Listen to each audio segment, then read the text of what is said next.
sa sinugdanan, pinamangayod sa taibitan ng mga laas na daan sa kultura, batasan ng mga magulang na hanay sa patakaran o kanda na sukdanan, kanda na tinuuhan. Pero pag-agi, yo katsila, may kagi doon na panakalan subaston ta ano nungon subadas ta sa Banganta, Manila.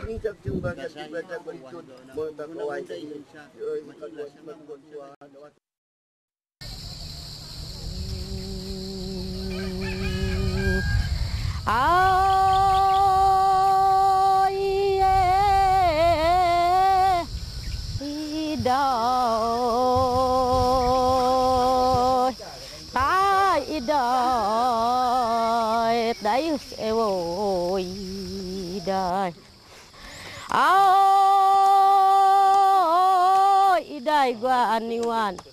Taya iday gua aniwan. Nakanilibog iday gua aniwan. Tay ko iday. Napakalayo ang eskwelahan dito. Halos 7 kilometro ang layo. Ngayon ang mga bata nahihirapan sila sa paglalakad. At saka kung minsan kung mag-ulan, masyadong madulas yung daanan. At saka isa pa, gusto ng mga matatanda na ang kanilang mga katutubong mga anak ay mayroon silang sapat na pinag-aralan. Ang hakbang na ginawa namin, lahat ng membro sa community, iniimbita namin para mabuo ang aming eskwelahan. May mga contribution, mga pagkain para may pagkain ang mga nagtatrabaho na para magawa ang eskwelahan namin.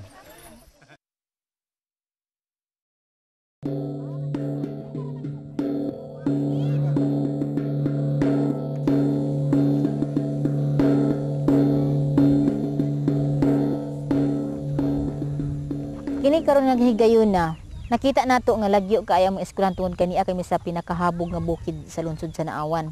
Daghan ang mga kabataan nga angayan nga mutungha sa maong pagtuon nga makatuon gid sila kay imo nakita nga gikan pa kaniadto sa bisan sa gagmay pa gani sa gamay pa ako. Problema na gid ang edukasyon sa mga tribo, labi na sa mga higanong tribo. Kay kulang gid sila sa edukasyon tungod kay ang uban ng mga ginikanan dili makagahom sa pagpaeskwela sa mga bata, dili makagahom sa pagpabistis sa mga bata. Pero sa pagkakaron, adunay nakakaton na sila unsa ang mga pamaagi sa pag-uma, unsa gid bisan sa ginagbay nga mga kita, makahimo kini kita. Apan ang problema, kawala pud tay eskwelahan. Layo kini ang maong eskwelahan. Naghimo mig eskwelahan nga kuan lang sa literacy. Ang aming problema wala kami mga wala kaay mga suporta bitaw. Amo-amo lang ang pagpaningkamot nga kuan kanang naang makahimo mig eskwelahan. Yo tamatawhan mutya ka sa silangan. Garbuning dughan hangtod sa lunganan lagitan ang bukid mong dagat himaya sa Karon gani wala pa may insaktong building. Wala pa may magbalhin-balhin lang kami og asa nga kuan wala may insaktong building.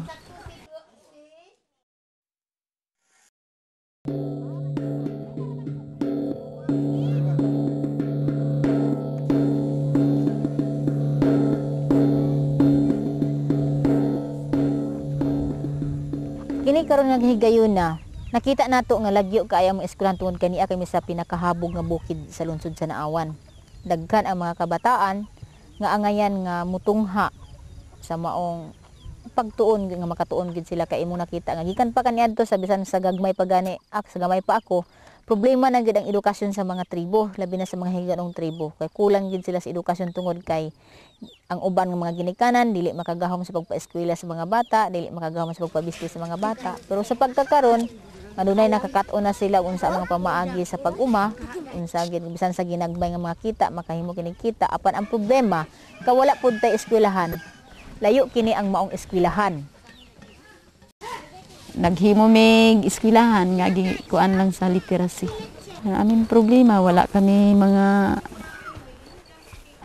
wala kaay mga suporta bitaw. Amo-amo lang ang pagpaningkamot nga kuan kanang naang makahimo mig eskwelahan. Tamatauhan mutya ka sa silangan, garbuning dughan hangtod sa lunganan. Lagitan.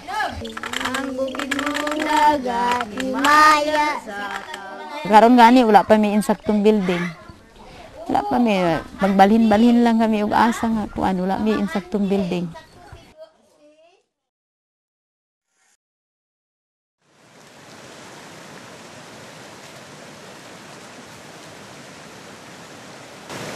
I am a public school teacher. I volunteered to teach in Gilang-Gilang before there was a logging road. I started to teach there in 1953. I stopped teaching in 1977. Until now, out of all our students, only one has finished college. And around 20 only have finished high school. So most of our children have finished only elementary. Only very few. We can see that they are really literate people. Most of them becomes illiterate. They forgot what they have learned. Another problem there is until now, most of the teachers are not from that place. Sa ngayon, napapansin namin na ikinahihiya na talaga ng mga anak namin, yung mga kabataan ng tribo namin, ikinahihiya na nila na tawagin nga silang Bukidnon. Parang itinatago pa nga nila, ako ano lang 50% Bukidnon lang ako. At saka hindi na sila marunong magsalita ng dialect namin. Ikinahihiya na nila ang kanilang cultural roots. Yung aming heritage, mawawala yun kung hindi namin ituturo sa kanila.